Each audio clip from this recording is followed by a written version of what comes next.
Theorem 35 page number 129 এখানে বলেছে angles in same segment of a circle are equal. তাহলে দেখ এখানে এ বি সি ডি একটা সেগমেন্ট আছে, ঠিক আছে। এখানে দেখ এইটাকে বলা হচ্ছে এবিসিডি সেগমেন্ট। এই সেগমেন্টের মধ্যে দুটো অ্যাঙ্গেল আছে, সেটা হচ্ছে অ্যাঙ্গেল এ সি বি আর একটা অ্যাঙ্গেল হচ্ছে এ ডি বি। এই দুটো অ্যাঙ্গেল আমাকে প্রুফ করতে হবে যে এই দুটো অ্যাঙ্গেল সমান। তাহলে আমার রিকোয়ার্ড টু প্রুফ কি, angle A C B equal to angle A D B. এটাই হচ্ছে আমার রিকোয়ার্ড টু প্রুফ। আর গিভেন কি বলেছে, in the segment A B C D there are two angles are A C B আর A D B, ঠিক আছে।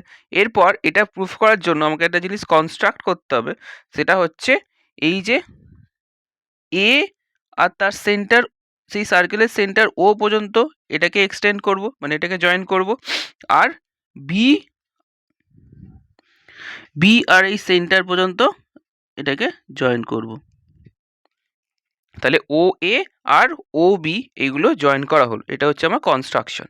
তাহলে দেখ এই যদি কনস্ট্রাক্ট করি এই ও এ আর ও বি, তাহলে দেখ এখানে আগের থিওরেমটার মতো, মানে থিওরেম 24-এর মতো কি আসছে, দেখ এই যে এ ও বি এই অ্যাঙ্গেলটা আর্ক এ পিবির ওপরে আছে, সেমভাবে এ পিবির ওপর অ্যাঙ্গেল এ সি বি অ্যাঙ্গেলটাও আছে, তাই তো।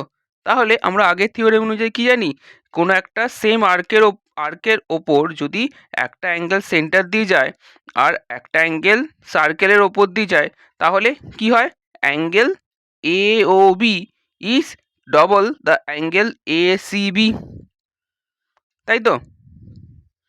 তাহলে এখানে আমরা কি লিখতে পারি, angle A O B at the center and angle ACB on the circle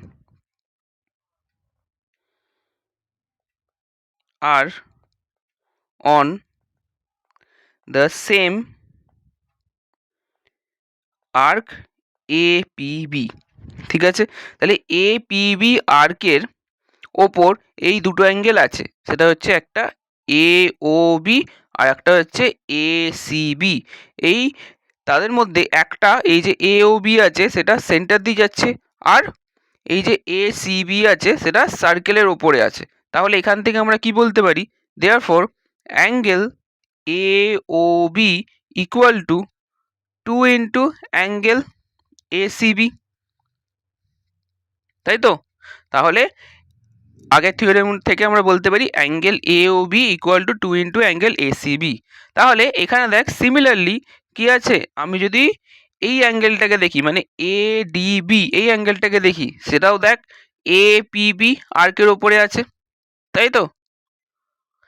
APB আর্কের ওপরে ADB অ্যাঙ্গেলটাও আছে আর অ্যাঙ্গেল AOBও আছে। তাহলে এখান থেকেও angle AOB equal to 2 into angle ADB বলা যায়, তাই তো।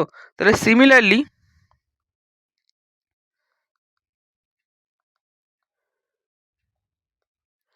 Angle AOB at the center and angle ADB on the circle are on the same arc APB। তাহলে APBর ওপর এই দুটো অ্যাঙ্গেলও আছে। তাহলে সেখান থেকে আমরা কি বলতে পারি, angle AOB equal to 2 into angle ADB, তাই তো। এবার এইটাকে 1 নম্বর নাম দিচ্ছি, এটাকে 2 নম্বর নাম দিচ্ছি। তাহলে এই 1 নম্বর আর 2 নম্বরে দেখ AOB equal to 2 into angle ACB, আবার সেমভাবে AOB equal to 2 into angle ADB। তাহলে দেখ AOBর সাথে এটাও সমান, এটাও সমান। তাহলে 1 আর 2কে কম্পেয়ার করে আমরা কি বলতে পারি, by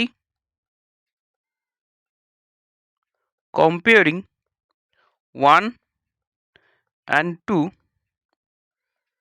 we can say 2 into angle ACB equal to 2 into angle ADB।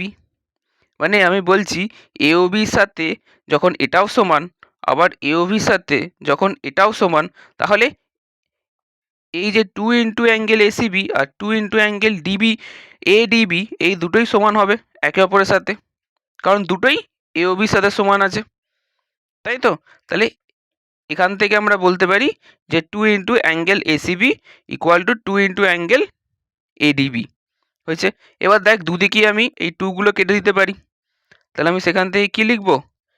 Angle ACB equal to angle ADB। ঠিক আছে, তাহলে দেখ আমাকে এটাই প্রুফ করতে বলেছিল যে অ্যাঙ্গেল ACB আর অ্যাঙ্গেল ADB দুটো সমান হবে, তাহলে এটা প্রুফ হয়ে গেল। ঠিক আছে, তাহলে আমি আবার বলছি এখানে এই যে প্রুফটা করলাম তার আগে given, required to prove, construction সব লিখতে হবে। আমি শুধু এখানে প্রুফটা বোঝালাম। ঠিক আছে, বাকিগুলো বইতে যেমন লেখা আছে তেমন করে লিখে করবি।